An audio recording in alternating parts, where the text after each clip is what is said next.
একজন সাধারণ কনস্টেবল যার কাজ চোর ধরা, কিন্তু সে নিজেই জড়িয়ে পড়ে চুরির এক ভয়ঙ্কর জালে। কেন একজন পুলিশ এমন ভুল পথে পা বাড়ালো? এই প্রশ্নের উত্তর খুঁজতে গিয়েই ঘটনা মোড় নেয় এক মর্মান্তিক হত্যাকাণ্ডে, যার পেছনে লুকিয়ে আছে এমন এক রহস্য যা আপনাকে শেষ পর্যন্ত চোখ সরাতেই দেবে না। এই সিনেমায় আমরা দেখব একজন সাদামাটা পুলিশ কনস্টেবলের জীবনের সেই সব অপ্রত্যাশিত দিক যা তাকে পরিচিত গণ্ডি থেকে বের করে এক জটিল পরিস্থিতিতে ফেলে দেয়। তার চুরি করার পেছনের কারণ, সেই কারণের সঙ্গে হত্যাকাণ্ডের যোগসূত্র, সব কিছুই এমনভাবে জড়িত হয়ে আছে যে প্রত্যেক মুহূর্তে আপনি নতুন এক টুইস্টের মুখোমুখি হবেন। আজ আমরা দেখছি থ্রিল আর টুইস্টে ভরা মালায়ালাম সিনেমা কোম্যান। তো চলো বেশি সময় না নষ্ট করে শুরু করা যাক আজকের মুভি এক্সপ্লেনেশন। গিরি একজন অত্যন্ত বুদ্ধিমান পুলিশ অফিসার। সে ছোট ছোট কেসকেও চ্যালেঞ্জ হিসাবে নেয় এবং সেগুলোকে দক্ষতার সাথে সমাধান করে। তার এই সাফল্য দেখে বড় বড় অফিসাররা খুশি হলেও সহকর্মীরা তার প্রতি হিংসাই করত। গিরির মা চায় সে তার ছোটবেলার বান্ধবী লক্ষ্মীকে বিয়ে করুক। গিরিও লক্ষ্মীকে মনে মনে পছন্দই করত। তো কিছুদিন পর একদিন গিরি একটি হোটেলে ব্রেকফাস্ট করতে যায়, যেখানে সুরেশ আর সাজি নামেই দুই রাজনীতিবিদ একটি জমি নিয়ে ঝগড়া করছিল। গিরি তাদের ঝগড়া থামাতে বললে তারা তাকে পাত্তা দেয় না। সেই হোটেলেই বসে থাকা এক ছাত্র গিরিকে নিয়ে ঠাট্টা করতে লাগে। গিরি তাদের কথা শুনে মনে মনে রাগ হলেও একটু হেসে সেখান থেকে চলে যায়। পরের দিন সুধাকরণ নামে এক ব্যক্তি গাছে ফাঁস লাগিয়ে আত্মহত্যা করে। তখনই গিরি আর সিআই সোমান ঘটনাস্থলে পৌঁছায়। লক্ষ্মীর বাবা মনোহর অফিসারকে এসে বলেন যে সুধাকরণের অনেক ঋণ ছিল, তাই সে আত্মহত্যা করেছে। পোস্টমর্টম না করে দেহটি পরিবারের কাছে ফিরিয়ে দেওয়ার অনুরোধ রইল আমার। সুধাকরণের পরিবার স্থানীয় পুরোহিত রাঘবনের পরিবর্তে অন্য গ্রাম থেকে ক্রূপ স্বামী নামে এক পণ্ডিতকে ডেকে পাঠায় শেষকৃত্যর জন্য, যা দেখে রাঘবন খুব রেগে যায়। এরপর গিরিকে হোটেলে অপমান করা সেই ছাত্রটি একটি মাদক মামলায় জড়িয়ে থানায় আসে। গিরি তদন্ত করে বুঝতে পারে যে ছেলেটি নির্দোষ, কিন্তু তাকে অপমান করার প্রতিশোধ হিসাবে গিরি তাকে ফাঁসানোর চেষ্টা করে।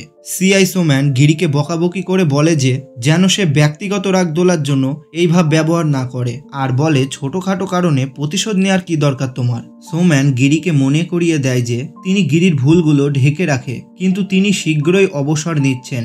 পরের দিন দেব নামে একজন নতুন সিআই থানায় আসে। তিনি গিরিকে এড়িয়ে চলে এবং অন্য কনস্টেবলদের বেশি গুরুত্ব দেয়। একদিন গ্রামে একটি কবাডি টুর্নামেন্ট চলছিল। খেলার সময় একটি ছোট্ট মারামারি সৃষ্টি হয়। গিরি এই সুযোগ পেয়েই হোটেলে তাকে অপমান করা সুরেশকে মারতে শুরু করে। সিআই দেব ওখানে মারামারি থামাতে গিয়ে গিরিকে একটা ধাক্কা মারে আর সে কাদার মধ্যে পড়ে যায়। গিরির এই অবস্থা দেখে গ্রামের সবাই হাসতে শুরু করে এবং তার ভিডিও বানাতে লাগে।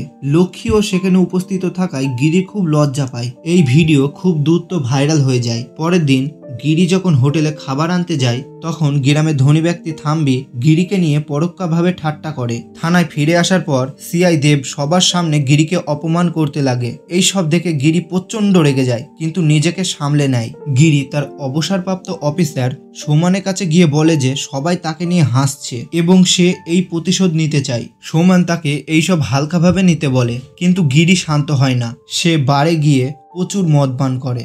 সেখানে মানিয়ার নামে একজন ব্যক্তি বারটেন্ডারের সাথে ঝগড়া করছিল, কারণ তাকে আর মদ দেওয়া হচ্ছিল না। মানিয়া রেগে বলে যে সে একজন বড় চোর ছিল এবং একজন পুলিশ অফিসার তাকে অসম্মান করায় সে সেই পুলিশ অফিসারের ঘুম হারাম করে দিয়েছিল। সে প্রতি রাতে সেই অফিসারের বাড়ির আশেপাশে চুরি করত, কিন্তু ধরা পড়েনি। মানিয়ারের এই কথা শুনে গিরি তাকে এক বোতল মদ উপহার দেয় এবং তাকে চুরি শেখাতে অনুরোধ করে। গিরি নিজেকে পুলিশ অফিসার হিসাবে পরিচয় দেয় না। মানিয়ার অবশ্যই বুঝতে পারে গিরি একজন পুলিশ, কিন্তু তবুও তাকে চুরি শেখাতে রাজি হয়। মানিয়ার গিরিকে বোঝায় যে বাড়িতে মানুষ থাকে সেখানে চুরি করার মজাই আলাদা। গিরি সিদ্ধান্ত নেয় যে সে তার ঊর্ধ্বতম অফিসার দেবের ওপর প্রতিশোধ নেবে। সেই রাতে গিরি ওরি গ্রামের একটি বাড়িতে চুরি করতে যায়, কিন্তু বাড়ির লোক জেগে যাওয়ার কারণে গিরি ওখান থেকে পালিয়ে যায়। পরের দিন ওই বাড়ির লোক পুলিশকে জানায়, কিন্তু কোনো প্রমাণ না থাকায় গিরি ধরা পড়ে না। এরপর থেকে গিরি খুব চালাকির সাথে প্রতি রাতে বিভিন্ন বাড়িতে চুরি করে সেই টাকা গরিবদের বাড়িতে ফেলে আসতে শুরু করে। গ্রামে প্রত্যেক দিন চুরির ঘটনা ঘটতে থাকায় দেবের ওপর চাপ বাড়তে থাকে। গিরি এতে খুব আনন্দ পায়। একদিন থম্বি হোটেলে বসে বলছিল যে তার বাড়িতে কোনো চোর ঢুকতে পারবে না।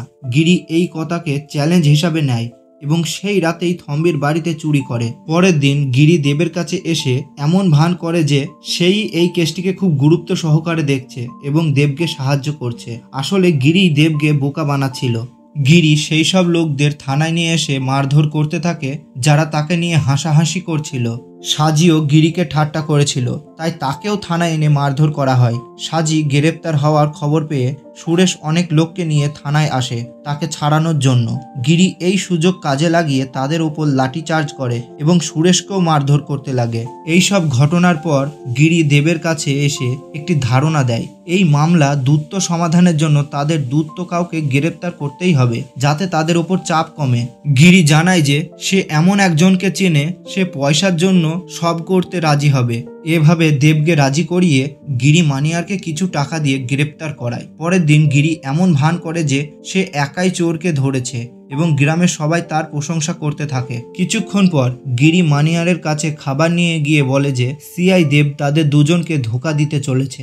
দেব প্রথমে বলেছিল যে মানিয়ার সাময়িকভাবে জেলে থাকবে, কিন্তু এখন সে বলছে যে থানার সব কেস তার উপর চাপিয়ে দেবে। গিরি মানিয়ারকে পালাতে বলে। মানিয়ার যখন পুলিশের পাহারায় আদালতে যাচ্ছিল তখন সে সুযোগ পেয়ে দেবের হেফাজতে থেকে পালিয়ে যায়। এই খবর কমিশনারের কাছে পৌঁছালে তিনি দেবকে অপমান করে বরখাস্ত করে। দেব চলে যাওয়ার সময় গিরিকে সতর্ক করে বলে যে এই সবের পেছনে গিরির হাত আছে এবং সে যখন আবার ডিউটিতে ফিরবে তখন গিরিকে দেখে নেবে। পরের দিন গিরি যখন ব্যাংকে যায়, রামাস্বামী নামের এক ব্যক্তি তার অ্যাকাউন্ট থেকে টাকা তুলতে আসে। দেব গিরিকে ফলো করার জন্য দুজন কনস্টেবলকে তার পেছনে লাগিয়ে দেয়। দেব যায় মানিয়ারকে খুঁজে বের করতে, কারণ সে বিশ্বাস করে যে মানিয়ার আর গিরির মধ্যে অবশ্যই কোনো সম্পর্ক আছে। গিরি যখন ঘুমানোর চেষ্টা করে তখন তার ঘুম আসে না। মানিয়ার গিরিকে বলেই ছিল যে এই অভ্যাস খুবই খারাপ, তাই তার চুরি করা অভ্যাস হয়ে গিয়েছিল। সে নিজেকে নিয়ন্ত্রণ না করতে পেরে রামাস্বামী নামের এই ব্যক্তির বাড়িতে চুরি করতে যায়, যাকে সে সকালে ব্যাংকে দেখেছিল। দুর্ভাগ্যবশত রামাস্বামী জেগে থাকায় গিরিকে ধরে ফেলে। গিরিকে চিনতে পেরে রামাস্বামী তার পেছনে ছুটতে থাকে এবং চিৎকার করে বলে যে সে পরের দিন থানায় গিয়ে গিরির রহস্য ফাঁস করে দেবে। গিরি খুব তাড়াতাড়ি বাড়িতে এসে জামা প্যান্ট গুছিয়ে গ্রাম ছেড়ে পালিয়ে যায়। অন্য গ্রামে এসে গিরি তার মায়ের কথা ভাবে। অনেক সাহস সঞ্চয় করে সে আবার তার গ্রামে ফিরে আসে এবং জানতে পারে যে রামাস্বামী গাছে ফাঁস লাগিয়ে আত্মহত্যা করেছে। এটা দেখে গিরি হতবাক হয়ে যায়। রামাস্বামীর স্ত্রী গিরিকে দেখে বলেন যে তার স্বামী আত্মহত্যা করতে পারে না। গিরি লাশ এবং ঘটনাস্থান পরীক্ষা করতে শুরু করে। আবারও সেই ক্রূপ স্বামী এসে শেষকৃত্যর কাজ শুরু করে। গিরি ভাবতে থাকে যে রামাস্বামীকে কে হত্যা করতে পারে। তার মনে পড়ে আগের রাতে যখন সে চুরি করতে গিয়েছিল তখন রামাস্বামীর বাড়ির কাছে একটি ভ্যান দাঁড়িয়েছিল। গিরি খুব তাড়াতাড়ি সেই ভ্যানের টায়ারের ছাপের ছবি তোলে। সেই একই টায়ারের ছাপ সে রামাস্বামীর ঝুলন্ত লাশের কাছেই দেখেছিল। তখন একজন অজানা ব্যক্তি গিরিকে একটি ভিডিও পাঠায়। সৌম্যান গিরিকে আবারও বোঝায় যে ছোট ছোট বিষয়ে প্রতিশোধ নেওয়া ছেড়ে দিতে এবং সে যদি কোনো সমস্যার মধ্যে পড়ে যায় তখন তার সাহায্য চাইতে। পরের দিন সৌম্যান গিরিকে নিয়ে একজন ডাক্তারের কাছে যায়। ডাক্তার সৌম্যানকে বলে যে গিরি একটি মানসিক ব্যাধিতে ভুগছে। যদি কেউ গিরির মনকে আঘাত করে বা তাকে চ্যালেঞ্জ করে তাহলে গিরি সেই কাজটিকে করেই দেখায় এবং এতেই তার আনন্দ ও তৃপ্তি মেটে। সৌম্যান ইচ্ছে করেই গিরিকে বলে যে পুলিশের সাহায্য ছাড়া সে রামাস্বামীর হত্যাকারীকে ধরতে পারবে না। গিরি সৌম্যানের কথা চ্যালেঞ্জ হিসাবে নেয় এবং যেভাবেই হোক ওই কেস সমাধানের সিদ্ধান্ত নেয়। ওখানে সৌম্যানের আরেকটি উদ্দেশ্য ছিল গিরিকে চুরি করা থেকে বিরত রাখা, যাতে সে চুরির কথা না ভেবে পুরো মনোযোগ কেসটিকে দিতে পারে। এরপর গিরি সৌম্যানকে বলে যে সে রামাস্বামীর কাপড়ে একটি অদ্ভুত গন্ধ অনুভব করছে। পোস্টমর্টম রিপোর্টে বলা হয়েছে রামাস্বামী আত্মহত্যা করেছে, অর্থাৎ ফাঁসি লাগিয়ে মারা গেছে। কিন্তু গিরির মনে হয় রামাস্বামী হত্যাকারীকে চিনত, তাই হত্যাকারী খুব সহজেই তার সাথে দেখা করে তাকে নিজের ভ্যানে নিয়ে গিয়ে ফাঁসি দিয়েছে। গিরিকে যে ভিডিও পাঠিয়েছিল গিরি সেই নম্বর ট্র্যাক করে সেই ব্যক্তির কাছে পৌঁছায়। গিয়ে জানতে পারে সেই নম্বরটি পলানভেলের। পলানভেল আসলে তামিলনাড়ুর একজন বাসিন্দা। সেখানে গিয়ে জানতে পারে যে কয়েক বছর আগে চাষের লোকসান হওয়ায় পলানভেল আত্মহত্যা করেছিল। এরপর গিরি সেখানকার পুলিশ স্টেশনের একজন কনস্টেবলের সাথে দেখা করে পলানভেলের পোস্টমর্টম রিপোর্ট সংগ্রহ করে এবং সেই গ্রামে যারা ফাঁস লাগিয়ে মারা গেছে তাদের তালিকা পায়। ওখানে আমরা দেখি যে একজন অজানা ব্যক্তি গিরিকে জাসুসি করছে। পরে জানা যায় সে আর কেউ নয়, মানিয়ার ভেবেছিল গিরি তাকে গ্রেপ্তার করতে এসেছে। এরপর গিরি কেরালায় ফিরে এসে সুমানকে বলে যে এই কেসটি যতটা সহজ মনে হয় ততটা নয়। তামিলনাড়ুতেও এমন অনেক আত্মহত্যা ঘটনা নথিভুক্ত হয়েছে। হত্যাকারী সেই সব লোকদের টার্গেট করছে যারা ইতিমধ্যেই সমস্যার মধ্যে জড়িত বা ঋণে ডুবে আছে, যাতে পুলিশ মনে করে যে তারা নিজেরাই আত্মহত্যা করেছে। আর যারা আত্মহত্যা করেছে তারা সবাই হত্যাকারীকে ভালো করেই চিনত, তাই তাদের ওপর কোনো জোর খাটানো হয়নি। তামিলনাড়ু ও কেরালার সীমান্তে গত বছর এবং এই বছর প্রতি মাসে একজন করে আত্মহত্যা করেছে।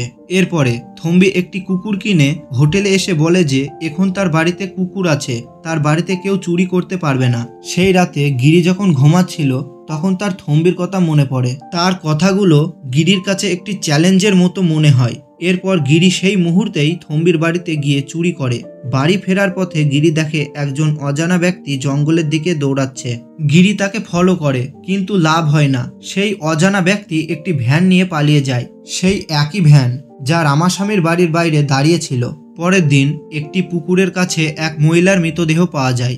গ্রামের সবাই মনে করে যে এই মহিলার অন্য লোকের সাথে সম্পর্ক ছিল এবং কিছু লোক তা জেনে যাওয়ায় মহিলাটি আত্মহত্যা করেছে।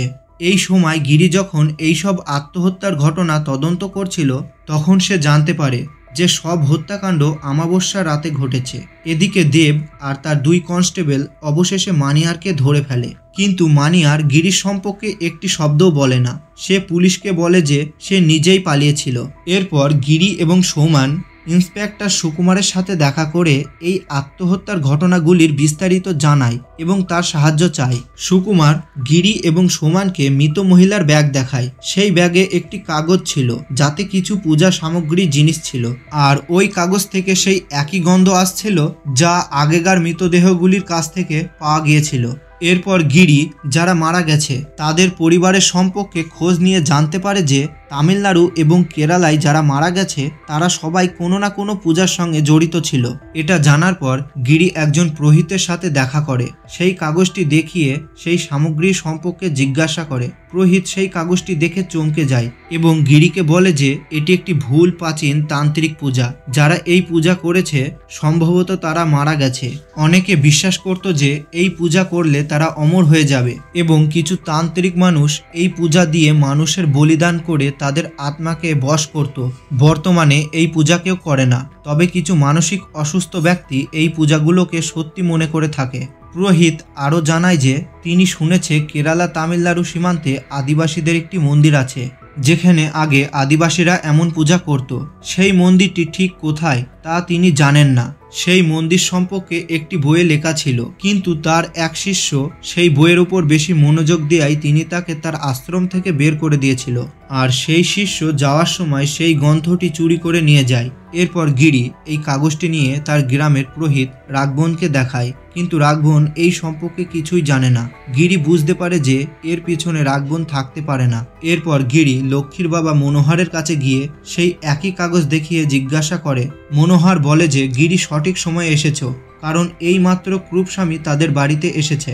মনোহর গিরিকে ক্রূপস্বামীকে জিজ্ঞাসা করতে বলে। হয়তো তিনি কিছু বলতে পারবে না, কিন্তু ক্রূপস্বামীও গিরিকে বিশেষ কোনো তথ্য দিতে পারে না। তখনই গিরি খেয়াল করে যে ক্রূপস্বামীর কাছ থেকে সেই একই গন্ধ আসছে যা মৃতদেহগুলির কাছ থেকে আসছিল। এরপর গিরি একজন বৃদ্ধের কাছে যায় যিনি বন বিভাগে কাজ করে অবসর নিয়েছেন। গিরি তাকে জঙ্গলের সেই আদিবাসী মন্দির সম্পর্কে জিজ্ঞাসা করে। তখন এই বৃদ্ধ গিরিকে সেই মন্দিরে যাওয়ার একটি মানচিত্র দেখায়। সেই দিনই অমাবস্যা থাকায় গিরি ভাবে যে আজও কারোর মৃত্যু হতে পারে। সে দ্রুত সেই জঙ্গলে মন্দির খুঁজতে শুরু করে। জঙ্গলে পৌঁছে ইন্সপেক্টর সুকুমার গিরিকে ফোন করে জানান যে ক্রূপস্বামী লক্ষ্মীর বিয়ে তাড়াতাড়ি হওয়ার জন্য তাকে কোথাও পুজো করার জন্য নিয়ে গেছে। যখন লক্ষ্মীর বাবা মা ক্রূপস্বামীর বাড়িতে যায় তখন ক্রূপস্বামী বা লক্ষ্মী কেউ সেখানে ছিল না। সম্ভবত লক্ষ্মীর জীবন বিপদে আছে। অনেক কষ্টে গিরি জঙ্গলে সেই মন্দিরটি খুঁজে পায়। মন্দিরের ভেতরে গিয়ে গিরি দেখে যে ক্রূপস্বামী পূজা করছে। এবং লক্ষ্মীকে বলি দেওয়ার জন্য প্রস্তুত। গিরি খুব তাড়াতাড়ি লক্ষ্মীর কাছে গিয়ে তার গলায় ফাঁস খুলতে শুরু করে। সেই সময় লক্ষ্মী অচেতন ছিল। তখনই ক্রূপস্বামী গিরির মাথায় আঘাত করে তাকে ফাঁস লাগিয়ে দেয়, অর্থাৎ ক্রূপস্বামী গিরিকে বলি দিতে শুরু করে। এখানে একটি আশ্চর্যজনক ঘটনা ঘটে। আসলে ক্রূপস্বামী এবং লক্ষ্মী মানুষের বলিদান দিচ্ছিল। ক্রূপস্বামী বলে যে গিরি যখন চুরি করছিল তখন সে ভিডিও রেকর্ড করেছিল। যতক্ষণ গিরি তাদের কাছে হস্তক্ষেপ করছিল না ততক্ষণ তারা গিরির কোনো ক্ষতি করতে চায়নি, কিন্তু যখন গিরি তাদের সম্পর্কে তদন্ত শুরু করে তখনই তারা দুজন তাকে মেরে ফেলার সিদ্ধান্ত নেয়। আর লক্ষ্মী পুরোপুরি মহিলা নয়, সে একজন ট্রান্সজেন্ডার। তাই লক্ষ্মীর হাত দিয়ে পূজা করে তারা দুজন অমর হতে চায়। লক্ষ্মীর মধ্যে নারী ও পুরুষ উভয়ের শক্তি আছে। এই কথা লক্ষ্মীর বাবা মা দুইজনেই জানতেন না। তার বাবা মা ভাবছিল যে এই পূজা করলে তাদের মেয়ের বিয়ে তাড়াতাড়ি হবে, কিন্তু ক্রূপস্বামী লক্ষ্মীকে ভুল বুঝিয়ে এই পূজা করাচ্ছিল। এইভাবেই তারা দুজন মানুষের বলিদান দিত এবং এই বিশ্বাস করাতো যে তারা আত্মহত্যা করেছে। এরপর ক্রূপস্বামী যখন গিরিকে বলি দিচ্ছিল, ফাঁস লাগানোর পর গিরি অনেক কষ্টে বেঁচে গিয়ে তার সাথে লড়াই করে অবশেষে তাকে মেরে ফেলে। এরপর লক্ষ্মীকে অচেতন করে তাকে মানসিক হাসপাতালে পাঠিয়ে দেওয়া হয়, কারণ লক্ষ্মীর চিকিৎসার প্রয়োজন। কিছুদিন পর সুকুমার এবং সৌম্যান গিরির বাড়িতে এসে তাকে বলে যে তাকে সিবিআই বিভাগে বদলি করা হয়েছে। তখনই একজন কনস্টেবল সুকুমারের কাছে আসে আর বলে যে গ্রামে চুরি হয়েছে। সৌম্যান এবং সুকুমার চমকে গিয়ে গিরির দিকে তাকায়। এইভাবেই ছবিটি শেষ হয়। এই ছিল সিনেমার সম্পূর্ণ গল্প। আশা করি আপনার ভালো লেগেছে।